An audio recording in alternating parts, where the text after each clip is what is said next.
Good morning, everyone, and we're back again. I hope everyone has been doing very well, and let's get started in the book called Genesis, chapter 36. Reads as follows.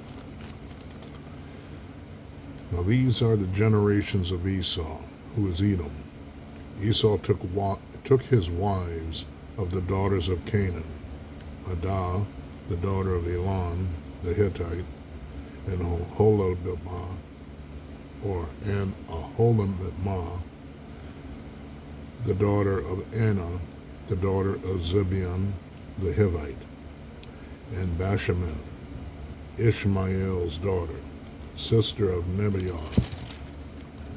And Adah bare to Esau Eliphaz, and Bashemath bare Ruel, and Aholibamah bare Yeush, and Ya'alam, and Korah. These are the sons of Esau, which were born unto him in the land of Canaan. And Esau took his wives and his sons and his daughters and all the persons of his house, and his cattle and all his beasts and all his substance, which he had got in the land of Canaan, and went into the country from the face of his brother Jacob, for their riches were more than they might dwell together. And the land wherein they were strangers could not bear them because of their cattle. Thus dwelt Esau in Mount Seir. Esau is Edom. Again, repeating verse 8. Thus dwelt Esau in Mount Seir. Esau is Edom. And these are the generations of Esau, the father of the Edomites, in Mount Seir. These are the names of Esau's sons: Eliphaz, the son of Adah, the wife of Esau; Ruel, the son of Bashemath, the wife of Esau. And the sons of Eliphaz were Teman, Omar, Zepho, and Gatam, and Kenaz.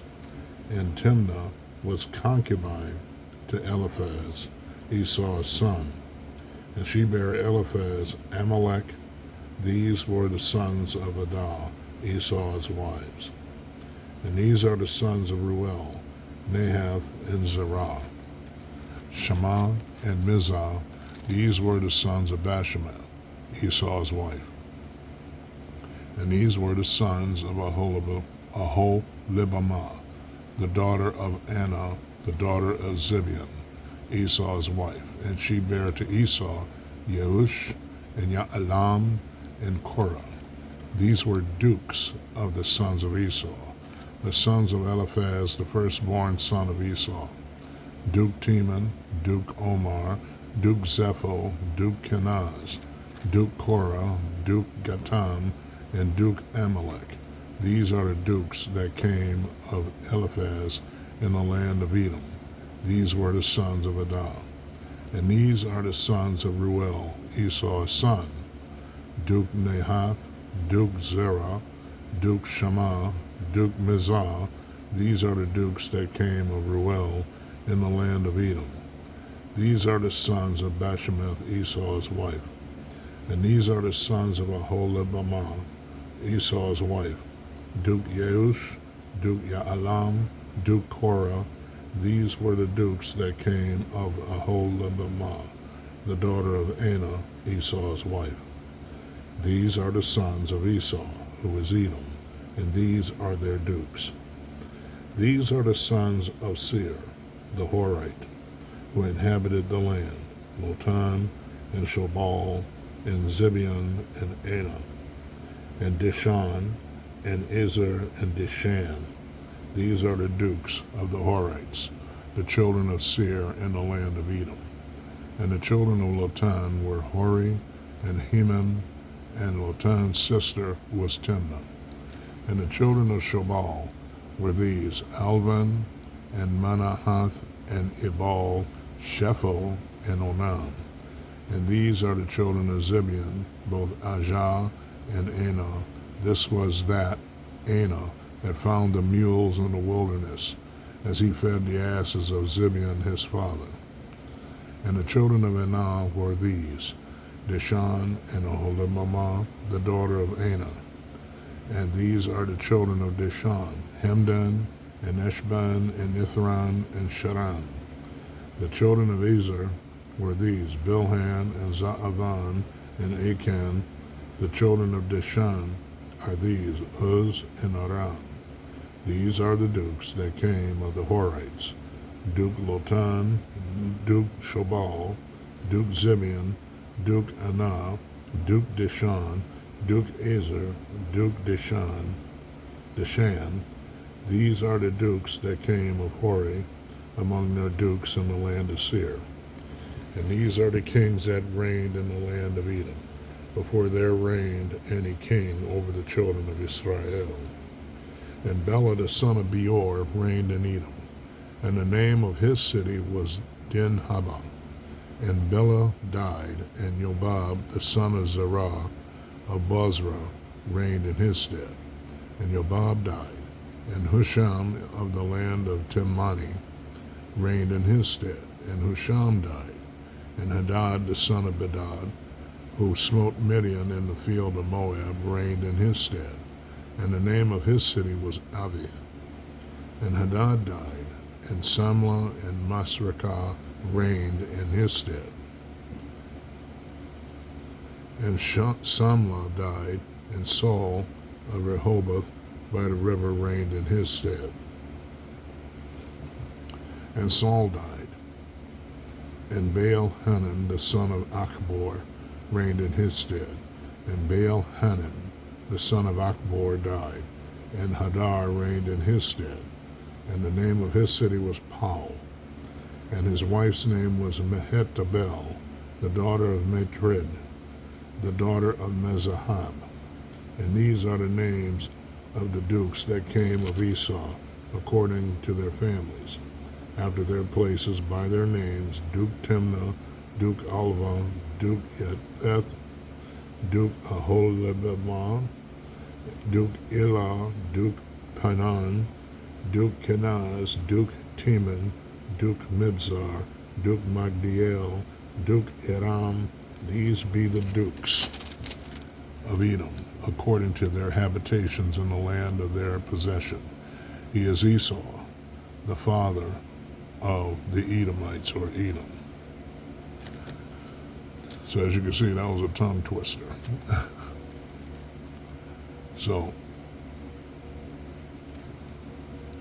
another thing I was going to suggest, though, too, if any of you get the time, it'd be interesting. I do it once in a while. Look up the meaning of these names. You know, a lot of them are interesting. Most of them are usually descriptive or tells of the person's character, you know, but it's interesting. But that's just a side note. You might find it interesting, though, too, as well. All right, be back in a minute. Okay, continuing. Genesis chapter 37, verse 1 reads as follows. And Jacob dwelt in the land wherein his father was a stranger, in the land of Canaan. These are the generations of Jacob. Joseph, being 17 years old, was feeding the flock with his brethren, and the lad was with the sons of Bilhah, and with the sons of Zilpah, his father's wives. And Joseph brought unto his father their evil report. Now Israel loved Joseph more than all his children, because he was the son of his old age, and he made him a coat of many colors. And before I go on any further, I want to make a comment about this. I've caught flack over the years, mostly from my own family members, that it's not wrong to have a favorite in your family. I know a lot of people are reluctant to say that, you know, even amongst their own family, but I find, if you will, license that it's okay. I mean, it's mentioned in here by God himself, and I was hesitating because I'm trying to remember the other occasions where somebody mentioned that they were a favorite. But if it's all for the right reason, I don't think there's nothing wrong with it, but use your own judgment, that's just a little side note or tidbit I thought I interjected in this. But continuing with verse 4. And when his brethren saw that their father loved him more than all his brethren, they hated him and could not speak peaceably unto him. And Joseph dreamed a dream, and he told it his brethren, and they hated him yet the more. And he said unto them, Hear, I pray you, this dream which I have dreamed. For behold, we were binding sheaves in the field, and lo, my sheaf arose, and also stood upright. And behold, your sheaves stood round about, and made obeisance to my sheaf. And his brethren said to him, Shalt thou indeed reign over us? Or shalt thou indeed have dominion over us? And they hated him yet the more for his dreams, and for his words. And he dreamed yet another dream, and told it his brethren, and said, Behold, I have dreamed a dream more. And behold, the sun and the moon and the 11 stars made obeisance to me. And he told it to his father and to his brethren. And his father rebuked him, and said unto him, What is this dream that thou hast dreamed? Shall I and thy mother and thy brethren indeed come to bow down ourselves to thee to the earth? And his brethren envied him, but his father observed the same. And his brethren went to feed their father's flock in Shechem. And Israel said unto Joseph, Do not thy brethren feed the flock of Shechem. Come, and I will send thee unto them. And he said to him, Here am I.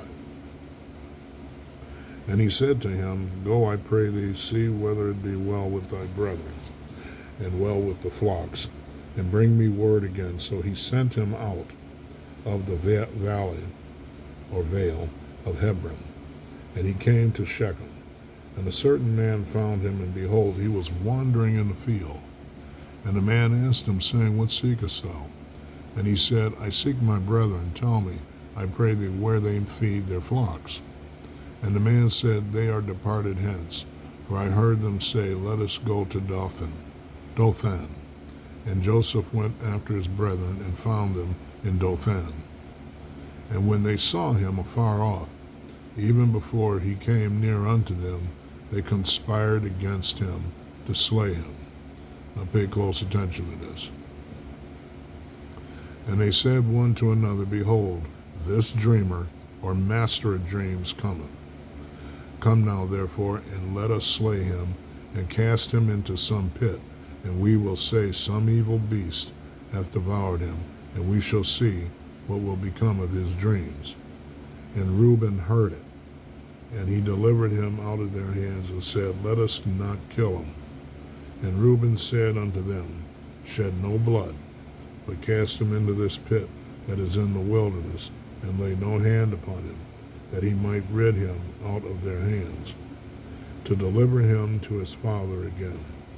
And it came to pass, when Joseph was come unto the brethren, that they stripped Joseph out of his coat of many colors that was on him. And they took him and cast him into a pit, and the pit was empty. There was no water in it. And they sat down to eat bread, and they lifted up their eyes and looked, and behold, a company of Ishmaelites came from Gilead with their camels bearing spicery and balm and myrrh, going to carry it down to Egypt. Okay, I'll repeat that again, verse 25. And they sat down to eat bread, and they lifted up their eyes and looked, and behold, a company of Ishmaelites came from Gilead with their camels bearing spicery and balm and myrrh, going to carry it down to Egypt. Now that's very good. I want to say that Joseph was always in God's hand, because look who came upon him. Cousins or relatives, family, Ishmaelites. Okay, continuing in verse 26. And Judah said unto his brethren, What profit is it if we slay our brother and conceal his blood? Come and let us sell him to the Ishmaelites, and let not our hand be upon him, for he is our brother and our flesh. And his brethren were content. Then there passed by Midianites, merchantmen, and they drew and lifted up Joseph out of the pit, and sold Joseph to the Ishmaelites for 20 pieces of silver. And they brought Joseph into Egypt. And Reuben returned unto the pit, and behold, Joseph was not in the pit. And he rent his clothes, and he returned unto his brethren, and said, The child is not, and I, whither shall I go? And they took Joseph's coat, and killed a kid of the goats, and dipped the coat in the blood. And they sent the coat of many colors, and they brought it to their father, and said, This have we found. Know now whether it be thy son's coat or no. And he knew it, and said, It is my son's coat. An evil beast hath devoured him. Joseph is without doubt rent in pieces. And Jacob rent his clothes, and put sackcloth upon his loins, and mourned for his son many days. And all his sons and all his daughters rose up to comfort him, but he refused to be comforted. And he said, For I will go down into the grave unto my son mourning. Thus his father wept for him. And the Midianites sold him into Egypt unto Potiphar, an officer of Pharaoh's and captain of the guard. Okay.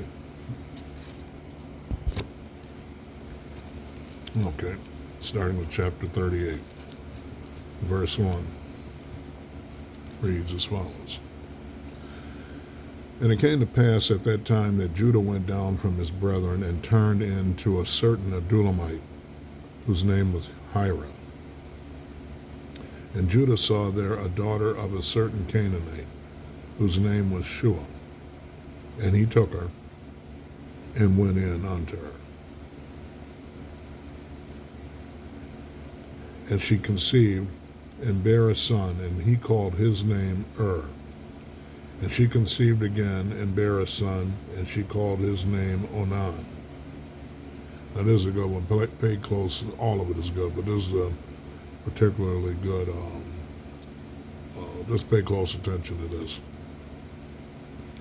Again, and she conceived again and bare a son, and she called his name Onan. And she yet again conceived and bare a son, and called his name Shelah.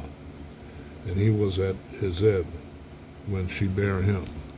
And Judah took a wife for his firstborn, whose name was Tamar. And Judah's firstborn, was wicked in the sight of the Lord, and the Lord slew him. Again, verse 7. And Judah's firstborn, was wicked in the sight of the Lord, and the Lord slew him. And Judah said unto Onan, Go in unto thy brother's wife, and marry her, and raise up seed to thy brother. And Onan knew that the seed would not be his. And it came to pass, when he went in unto his brother's wife, that he spilled it on the ground, lest that he should give seed to his brother. And the thing which he did displeased the Lord, wherefore he slew him also. Again, and the thing which he did displeased the Lord, wherefore he slew him also. Then said Judah to Tamar his daughter-in-law, Remain a widow at thy father's house, till Shelah my son be grown. For he said, Lest peradventure or perhaps he die also, as his brethren did. And Tamar went and dwelt in her father's house. And in process of time the daughter of Shua, Judah's wife, died.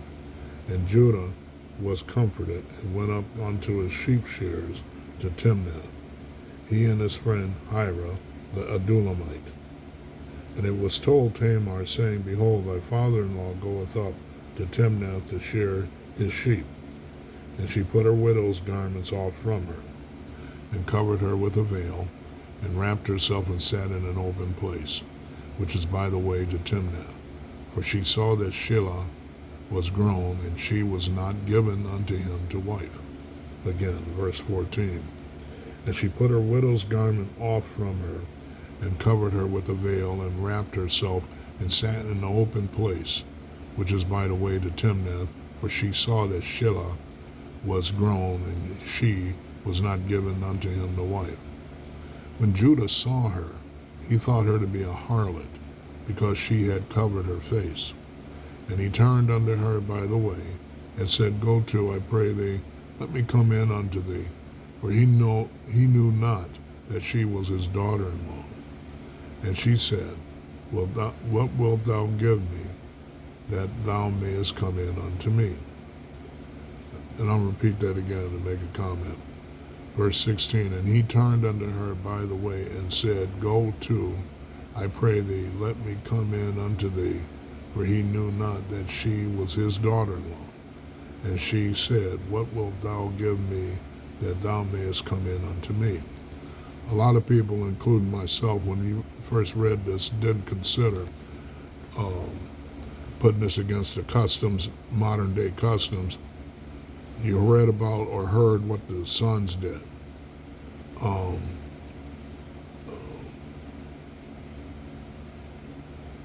Now, well, I was going to say, but seeing this in verse 7, she became his daughter-in-law from the firstborn. But the fact that the arrangement or the proposal was made, just the fact that the proposal was made, that sealed the deal. The intent seals the deal, and the person becomes married. Okay. No, what also seals the deal is the act, of course, but it's the words are important. You'll find that especially in the New Testament, if we, Lord willing, if we get to that, about Jesus, about especially in particular with Joseph and Mary. You know, the words not matter a lot, and a lot of people are under the delusion that that doesn't mean anything. So, that's another tidbit to consider. All right, here we go. Starting back in 15, repeating 15. When Judah saw her, he thought her to be a harlot, because she had covered her face. And he turned unto her by the way, and said, Go to, I pray thee, let me come in unto thee. For he knew not that she was his daughter-in-law. And she said, What wilt thou give me, that thou mayest come in unto me? And he said, I will send thee a kid from the flock. And she said, Wilt thou give me a pledge, till thou send it? Excuse me. And he said, What pledge shall I give thee? And she said, Thy signet, and thy bracelets, and thy staff that is in thine hand. And he gave it her, and came in unto her, and she conceived by him. And she arose and went away, and laid by her veil from her, and put on the garments of her widowhood. And Judah sent the kid by the hand of his friend, the Adullamite, to receive his pledge from the woman's hand, but he found her not. Then he asked the men of that place, saying, Where is the harlot that was openly by the wayside? And they said, There was no harlot in this place. And he returned to Judah and said, I cannot find her. And also the men of the place said that there was no harlot in this place. Excuse me. And Judah said, Let her take it to her, lest we be shamed. Behold, I sent this kid, and thou hast not found her. And it came to pass about 3 months after, that it was told Judah, saying, Tamar thy daughter-in-law hath played the harlot. And also, behold, she is with child by whoredom. And Judah said, Bring her forth, and let her be burnt. I'm going to repeat that again. That's verse 24. And it came to pass about 3 months after, that it was told Judah, saying, Tamar thy daughter-in-law hath played the harlot. And also, behold, she is with child by whoredom. And Judah said, Bring her forth, and let her be burnt. When she was brought forth, she sent to her father-in-law, saying, By the man whose these are, am I with child? And she said, Discern, I pray thee, whose are these, the signet, and bracelets, and staff? And Judah acknowledged them, and said, She hath been more righteous than I. because that I gave her not to Shelah my son, and he knew her again no more. Again, repeating verse 26. And Judah acknowledged them and said, She hath been more righteous than I, because that I gave her not to Shelah my son, and he knew her again no more. And it came to pass in the time of her travail, that behold, twins were in her womb. And it came to pass, when she travailed, that the one put out his hand, and the midwife took and bound upon his hand a scarlet thread, saying, This came out first. And it came to pass, as he drew back his hand, that behold, his brother came out. And she said, How hast thou broken forth? This breach be upon thee.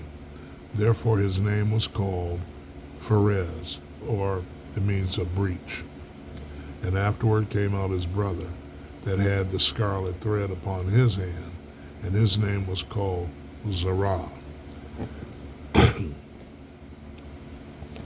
Okay, be back.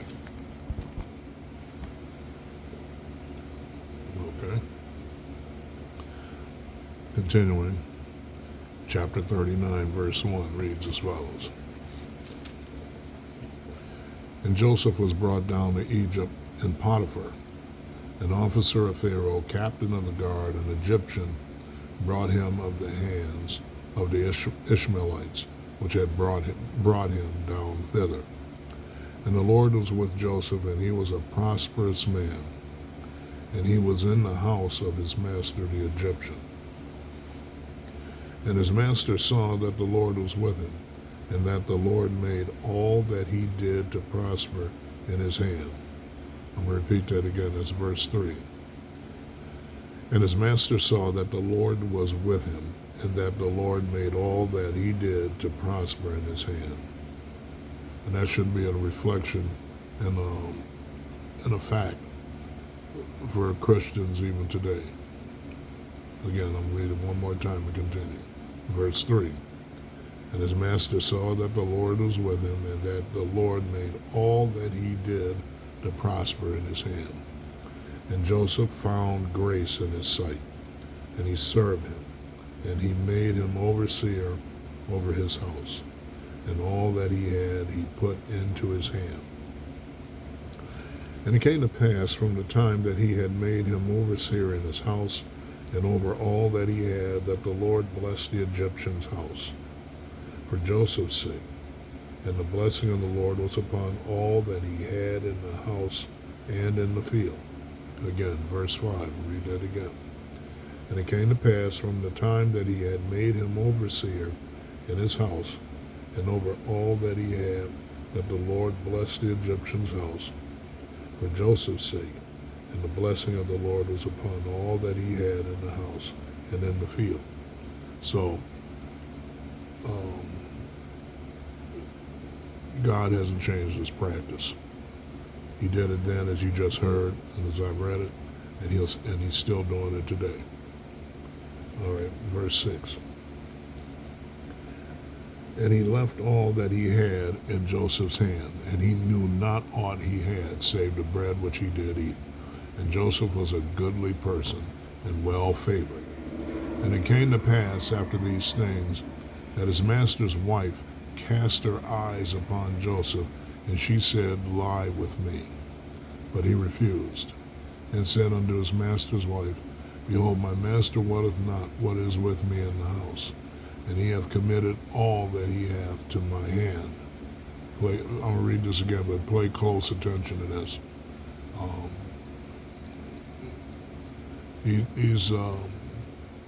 He's God's man in every way. And it came to pass after these things that his master's wife cast her eyes upon Joseph, and she said, Lie with me. But he refused, and said unto his master's wife, Behold, my master wotteth not what is with me in the house, and he hath committed all that he hath to my hand. There is none greater in this house than I, neither hath he kept back anything from me but thee. Okay? Because thou art his wife. How then can I do this great wickedness and sin against God. Okay, I'm going to read that again. There is none greater in this house than I. Neither hath he kept back anything from me but thee, because thou art his wife. How then can I do this great wickedness and sin against God? And it came to pass that she spake to Joseph day by day, that he hearkened not unto her, to lie by her, or to be with her. And it came to pass about this time that Joseph went into the house to do his business, and there was none of the men of the house there within. And she caught him by his garment, saying, Lie with me. And he left his garment in her hand, and fled, and got him out. And it came to pass, when she saw that he had left his garment in her hand, and was fled forth, that she called unto the men of her house, and spake unto them, saying, See, he hath brought in a Hebrew unto us, to mock us. He came in unto me to lie with me, and I cried with a loud voice, or a great voice. And it came to pass, when he heard that I lifted up my voice and cried, that he left his garment with me, and fled, and got him out. And she laid up his garment by her, until his Lord came home. And she spake unto him according to these words, saying, The Hebrew servant, which thou hast brought unto us, came in unto me to mock me. And it came to pass, as I lifted up my voice and cried, that he left his garment with me, and fled out. And it came to pass, when his master heard the words of his wife, which she spake unto him, saying, After this manner did thy servant to me, that his wrath was kindled.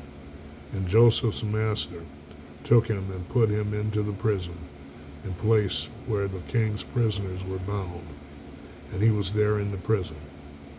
But the Lord was with Joseph, and shewed him mercy, and gave him favor in the sight of the keeper of the prison. And the keeper of the prison committed to Joseph's hand all the prisoners that were in the prison. And whatsoever they did there, he was the doer of it. The keeper of the prison looked not to anything that was under his hand, because the Lord was with him, and that which he did, the Lord made it to prosper. So you can see, excuse me, as we see that no matter what situation Joseph was in this last portion of it, of course he was lied on, but you didn't read that he shot off his mouth or made a boisterous argument with either Potiphar or his wife, or anything to justify himself.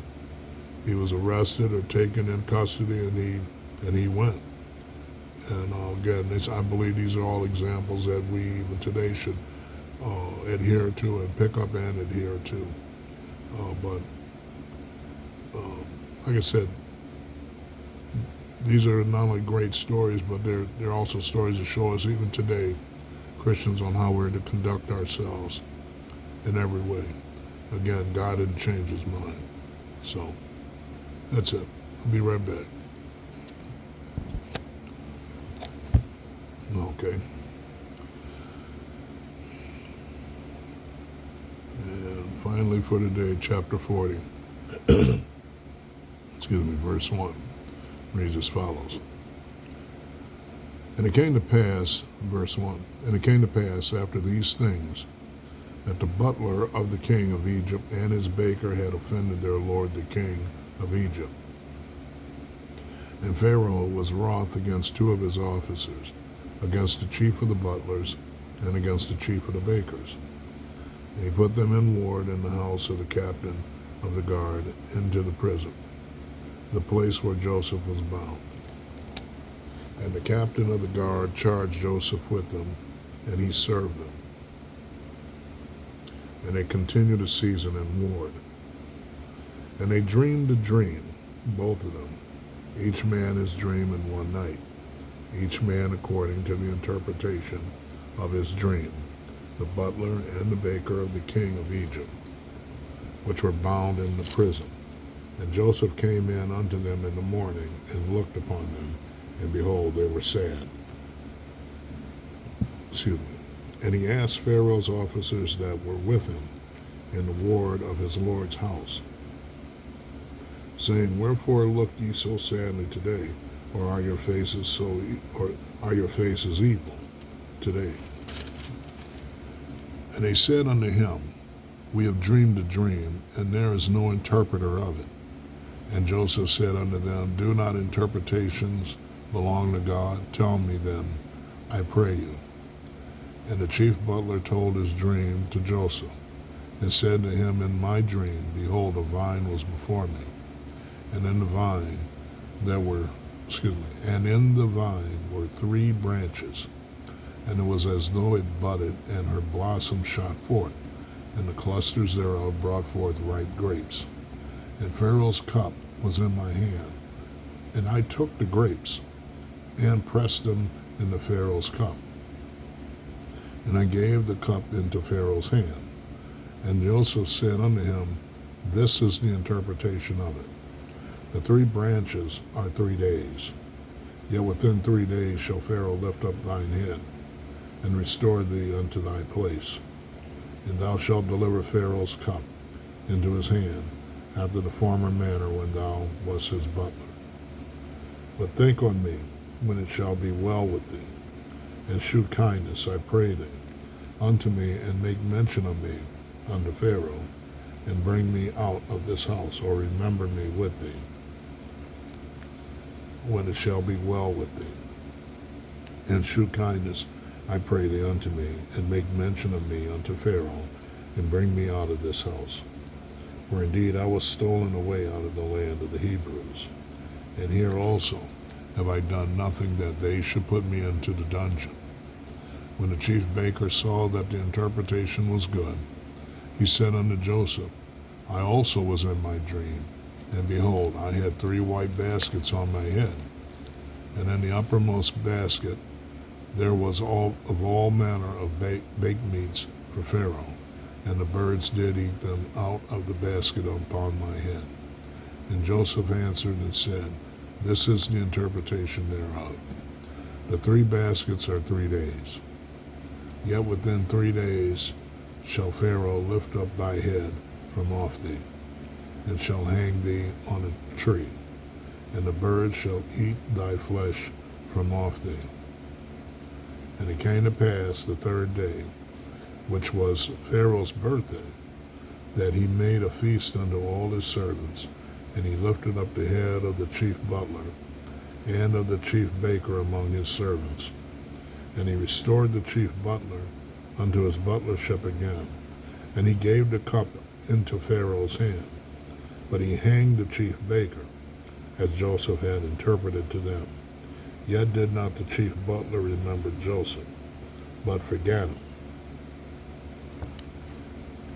I'm going to repeat that again, or reread that again from 20 on down to 23. Genesis chapter 40. And it came to pass the 3rd day, which was Pharaoh's birthday, that he made a feast unto all his servants, and he lifted up the head of the chief butler and of the chief baker among his servants. And he restored the chief butler unto his butlership again, and he gave the cup into Pharaoh's hand. But he hanged the chief baker, as Joseph had interpreted to them. Yet did not the chief butler remember Joseph, but forgat him. Well, so you can see, as you heard and read along, if you read along as you read along or observed, Joseph not only was given this great gift of dreaming, but also to interpret dreams. And then you'll find out later on, I think I mentioned it before, that God speaks to his people in dreams. And he speaks to men in dreams in general, but more than often he speaks to his people in dreams and visions. So it benefits a person to it's one of the many benefits a person enjoy who is sold out to God. You know, you can't go wrong. What I have a problem with, or have had a problem with, I don't stand there and argue with anybody, but there's people, I got some even in members of my own family, um, they all claim that they interpret a dream or can interpret dreams. But what's false about it is that how much time, I don't tell them this, but I mean, no, I take that back. I think I did tell a couple of them. I have a problem with you saying that God gave you a dream, but you don't spend time in it. You don't spend the necessary work or duty that it calls for, requires in God's word. If you, man or woman, if you spend what most of the world calls an inordinate amount of time studying and reading and going over scripture and rereading scripture and everything, and in prayer and everything, okay, yeah, that might, I can most more certainly take your word for it, that you not only God works through you and gives you dreams as a gift, but also that He gives you the ability to interpret a dream. What I have a problem with is that you may dream a ton of dreams, but you spend maybe maybe not even a hot 2 minutes in the Bible, or listening to scripture, or not even studying at all. And most people, though, too, you'll find that that's involved in it, they're more connected with the occulter things of what some people call the black arts, or black magic, and stuff like that. And that's not happening. It's not good. The whole goal is that you want to get daily, and more than that, I'll say every second, every minute of the day, your mind is on God and your closeness to God. You can't help it. You just you want to be in touch with God at all times, not sometimes, but all times. I know myself, I find the more and more I've been reading, I make it a point to read every day. But the more and more I read, and then I meditate on His Word, I be in prayer, I wake up, I thank Him, after thanking Him for allowing me to wake up and see a new day. I think about things on the day or yesterday and stuff, and if it's something I'm not, I feel that I haven't done enough on, and I ask the Lord to use me, or to make me better. If I felt I failed Him, I apologize to Him for it, and just basically at the end of every prayer or a request, I said, not my will, but let Thy good and perfect will be done at all times. Because I want to know. I personally want to know. And it's all born from reading this Bible. It's all born from doing that. So, that's all I got, I can say about that. So like I said before, these names of these people, if you want to devote the time to it, in one sitting, pull it up and look up and see what these names mean and stuff, and even look up what your name means, and everything. But draw closer and closer to God, and He'll draw closer and closer to you, is my advice. So, I hope everybody enjoyed it. I always enjoy it. And I look forward to doing this again with you guys, Lord willing. And I can't stress it enough. Study. Make your requests known unto God, and ask Him, invite Him to be more and more in your lives, each and every aspect of your life. So, you guys take care. God bless each and every one of you. And give all the praise, honor, and glory to the Lord God Almighty. And in Jesus' name, and I'll say goodbye and take care.